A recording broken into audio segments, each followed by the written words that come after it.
আসসালামু আলাইকুম রহমতুল্লাহি ওবরাকাতু। সবাই কেমন আছেন? আশা করি আল্লাহর রহমতে সবাই অনেক ভালো আছেন।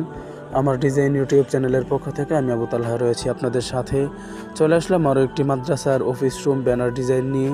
তবে এই ডিজাইনটিতে আপনারা নিজেদের মতো করে পরিবর্তন করতে পারবেন, আর সে কারণেই আমি আপনাদের জন্য তৈরি করে রেখেছি একটি পিএলপি ফাইল। আর এই পিএলপি ফাইলটির ডাউনলোড লিঙ্ক ভিডিও ডেসক্রিপশন বক্সে দেওয়া থাকবে। আর এই পিএলপি ফাইলটি ডাউনলোড করার জন্য আপনাদের প্রয়োজন পড়বে 6টি পাসওয়ার্ড।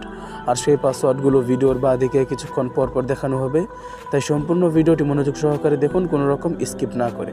তাহলে চলুন ভিডিও শুরু করা যাক। ডেসক্রিপশন বক্সে থাকা লিঙ্কে ক্লিক করার পর এখানে নিয়ে আসবে। তারপর আপনারা এখানে যা কিছু লেখা আছে সেগুলো পড়ে নেবেন।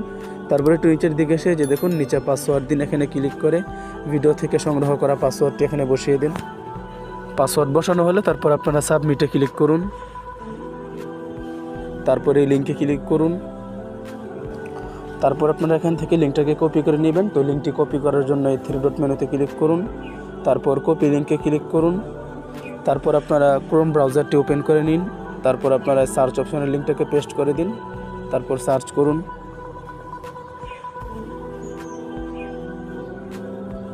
তারপর আপনারা এই ডাউনলোড অপশনে ক্লিক করুন। তো এই যে দেখুন এখন আমরা দেখতেই পাচ্ছি আমাদের ফাইলটি ডাউনলোড হয়ে যাচ্ছে। তো পিএলপি ফাইলটি ডাউনলোড করা হলে তারপর আপনারা পিক্সেল ল্যাব অ্যাপসটি ওপেন করুন। তারপর আপনারা এই 3 ডট মেনুতে ক্লিক করুন। তারপর ওপেন পিএলপি ফাইলে ক্লিক করুন। তারপর পিএলপি এখানে ক্লিক করুন।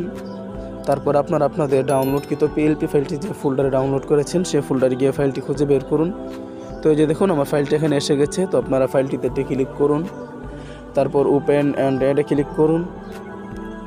তারপর ওকে ক্লিক করুন। তারপর ব্যাকে ক্লিক করুন।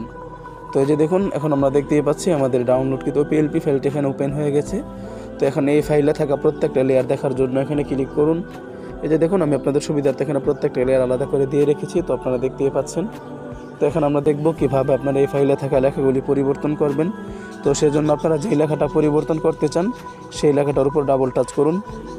তো আমি মাদ্রাসার নামটি পরিবর্তন করে দেখাচ্ছি। তো সেজন্য আপনারা নামটিতে ডাবল টাচ করুন। তারপর আপনারা আপনাদের শিক্ষা প্রতিষ্ঠানের নামটি দিয়ে দেন। নাম পরিবর্তন করা হলে তারপর আপনারা ওকে ক্লিক করুন। তো এই যে দেখুন এখন আমরা দেখতেই পাচ্ছি নামটি খুব সুন্দরভাবে পরিবর্তন হয়ে গেছে। তো আপনারা যদি নামটিকে মাঝামাঝি রাখতে চান তাহলে প্রথমে এখানে ক্লিক করুন। তারপর আপনারা এখানে ক্লিক করুন। তারপর এখানে আস্তে আস্তে ক্লিক করতে থাকলে নামটি মাঝামাঝি চলে আসবে। তো তারপর আপনারা ওকে ক্লিক করুন। তো আপনারা যদি নামটির কালার পরিবর্তন করতে চান তাহলে কালার অপশনে ক্লিক করুন। তারপর আপনারা এখান থেকে আপনাদের পছন্দ অনুযায়ী কালার সিলেক্ট করে নিতে পারেন। তো আমি আপাতত এই কালারটা দিয়ে সিলেক্ট করে নিচ্ছি। তো তারপর আপনারা টিক মার্কে ক্লিক করুন। তো আপনারা সেমভাবে করে ফাইলে থাকা অন্য লেখাগুলি পরিবর্তন করতে পারবেন খুব সহজেই। তো এখন আমরা দেখব কিভাবে আপনারা মাদ্রাসার লোগোটি পরিবর্তন করবেন। তো সেজন্য আপনারা প্রথমে লোগোটিতে ক্লিক করুন। তারপর এখানে ক্লিক করুন। তারপর আপনারা এখানে ক্লিক করে আপনারা আপনাদের শিক্ষা প্রতিষ্ঠানের লোগোটি সিলেক্ট করে নেন। তো এই যে দেখুন এখন আমি এই লোগোটিকে অ্যাড করব। তো সেজন্য আপনারা এখান থেকে চাইলে ক্রপ করে নিতে পারেন, আমি ক্রপ করছি না। তো তারপর আপনারা টিক মার্কে ক্লিক করুন।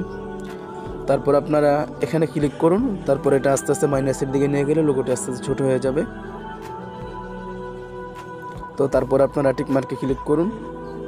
তো এই যে দেখুন এখন আমরা দেখতেই পাচ্ছি লোগোটি খুব সুন্দরভাবে বসে গেছে।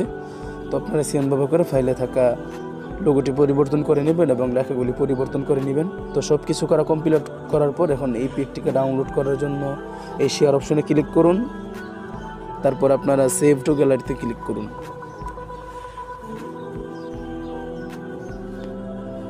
তো পিকটি ডাউনলোড করা হলে এখন আমরা গ্যালারিতে গিয়ে দেখব পিকটি কেমন হয়েছে বা কতটা ক্লিয়ার হয়েছে। তো এই যে দেখুন এখন আমি গ্যালারি থেকে পিকটি ওপেন করে নিয়েছি। এখন আমি আপনাদেরকে জুম করে দেখাচ্ছি। তো আপনারা দেখতেই পাচ্ছেন পিকটি কতটা ক্লিয়ার হয়েছে।